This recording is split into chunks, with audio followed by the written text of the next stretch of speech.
নমস্কার বন্ধুরা, আমি সুতৃষ্ণা। এইভাবে বানালে গলা তো ধরবেই না, বরং স্বাদেও হবে দারুণ সুস্বাদু। বারবার খেতে মন চাইবে। চলুন তাহলে বানিয়ে ফেলি। এখানে নিয়ে নিয়েছি মানকচু, কয়েক কোয়া রসুন আর কয়েকটা কাঁচা লঙ্কা। মানকচুগুলো শিলনোড়ায় থেতো করে নিয়ে যে রসটা থাকবে দুধের মতো, সেই রসটা ফেলে দিতে হবে যাতে গলা না ধরে। খুব চেপে চেপে রসটা ফেলে দেওয়ার পর কচুগুলো মিক্সিং বোলের মধ্যে ভরে নেব, সাথে কাঁচা লঙ্কা রসুনটাও দিয়ে দেবো। বন্ধুরা, ছোট মিক্সিং বোল ছিল বলে আমি বড় মিক্সিং বোলের মধ্যে ভরে ভালো করে পেস্ট করে নিয়েছি। কড়াইতে সর্ষের তেল গরম করে নিয়ে কালো জিরে ফোড়ন দিয়ে পেস্ট করে রাখা কচুটা দিয়ে দেব। আমি রসুনটা কচুর সাথে পেস্ট করে নিয়েছি। আপনারা চাইলে আলাদাভাবে তেলের মধ্যে ফোড়নও দিয়ে দিতে পারেন।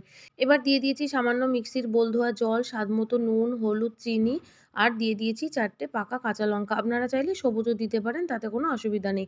এবার খুব ভালো করে নাড়াচাড়া করে কচুটা শুকনো করে দিতে হবে, যতক্ষণ না পর্যন্ত কড়াই থেকে পুরো উঠে আসছে ততক্ষণ পর্যন্ত। ব্যাস, তাহলেই তৈরি কাঁচা কচু বাটা। ভালো লাগলে লাইক, কমেন্ট, সাবস্ক্রাইব এবং শেয়ার করে দেবেন।